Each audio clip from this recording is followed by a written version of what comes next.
global economic conditions have been volatile. Higher tariffs on imports into the United States have been announced and then partly reversed. US assets have sold off, while alternative safe havens such as gold and the euro have performed well. The combination of higher trade barriers plus elevated uncertainty is likely to weaken the world economy. We have therefore lowered our global growth projections. Prospects for global inflation are more complex. The United States could experience higher inflation from tariffs and supply chain disruptions. Those supply chain problems could also raise prices in other economies. At the same time, inflation could be lower given weaker world growth, cheaper oil, and abundant capacity in economies like China. Given these conditions, we see global interest rates slightly lower this year. The US Federal Reserve has kept rates unchanged recently, but other major central banks, such as the Bank of England and the European Central Bank, have cut their policy rates. Turning to South Africa, we do not yet have the official data for growth in the first quarter. However, the indicators for sectors like mining and manufacturing have been disappointing and unemployment has risen. In our last meeting, we warned of downside risks to our growth forecasts. We have now trimmed our GDP projections and expect growth of 1.2% this year, rising to 1.8% by 2027. The outlook for structural reforms remains positive, but there are also headwinds like lower global growth. Given the lower forecast, we assess the risks to growth as balanced. Moving to prices, inflation was below 3% again in April. The undershoot of the target mainly reflects falling fuel costs, but underlying inflation is also well contained. Core inflation came in at 3% at the bottom of our target range. Looking forward, we have revised down our inflation forecasts. This reflects the lower starting point as well as a stronger exchange rate assumption and lower world oil prices. These factors offset pressure on fuel costs from the higher fuel levy announced in the budget. In addition, our previous forecast included VAT increases, which have since been cancelled. We see balanced risks to this forecast. The threat of rand depreciation that we warned of at our last meeting, given both global and domestic factors, manifested last month, with the currency briefly touching a multi-year low against the US dollar.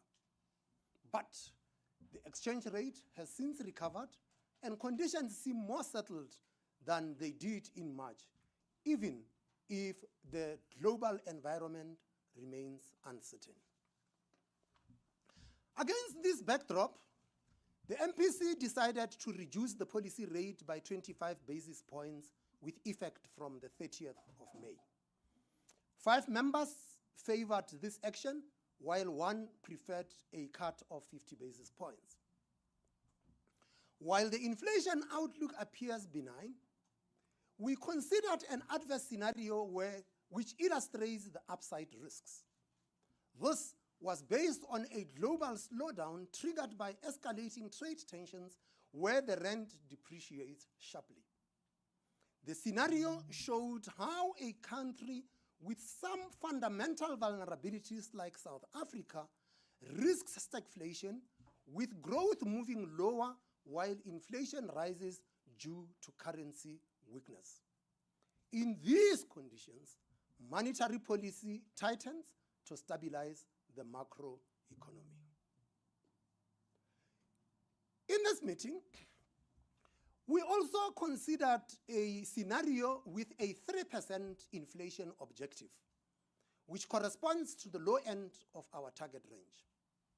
For some years now, internal and external analysis has shown that our inflation target is too high and too wide. The National Treasury and the South African Reserve Bank have engaged extensively on this issue, and technical work is at an advanced stage.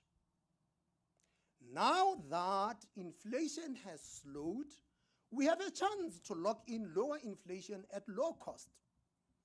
This scenario illustrates that opportunity. For a 3% objective, our quarterly projection model shows a lower path for interest rates.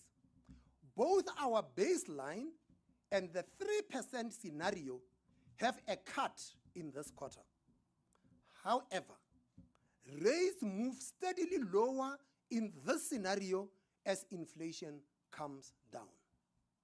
The policy rate falls to just under 6% rather than staying above 7% as in the baseline.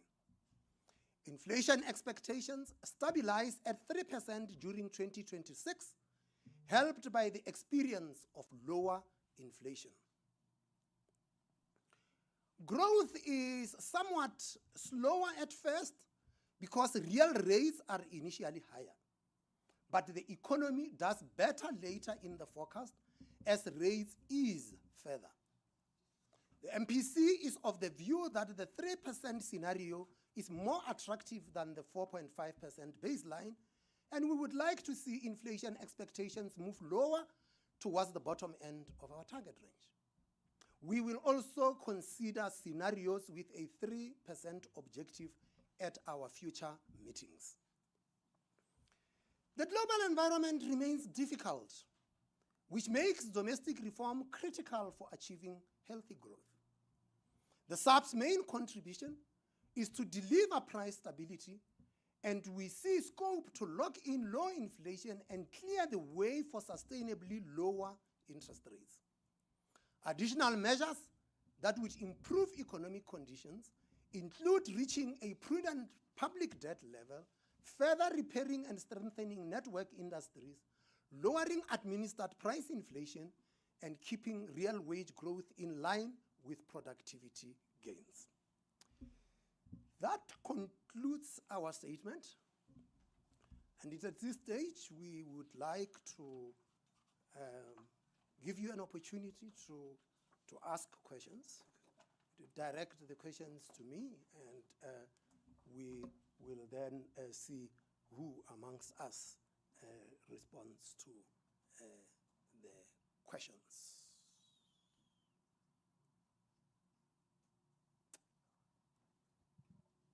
As usual, please identify yourself and the media house you represent. I'm Jana Marx from Business Day. I have a question with regards to the target band. Deputy Governor Fundi Chazibana at the pre-budget briefing, she referenced alignment with our trading partners. So I'm wondering which international models or benchmarks are informing the SAP's analysis or consultation process with the Treasury?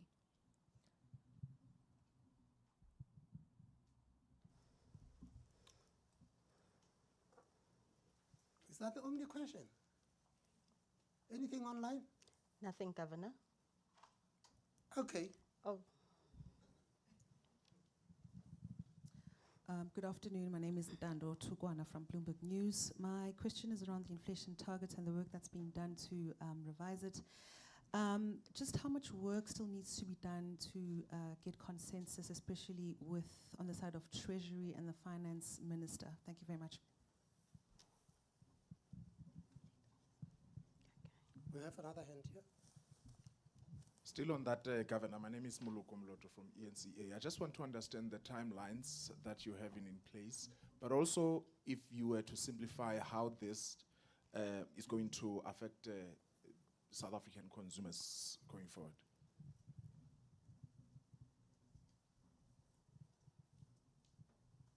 Okay.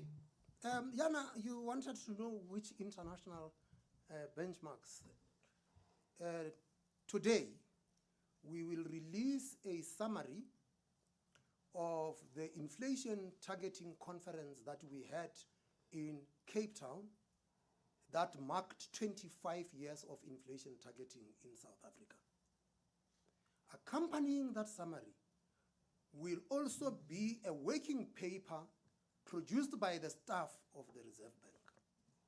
In addition to that, there are papers that were commissioned by the Treasury and additional papers that were done by various other staff of the South African Reserve Bank.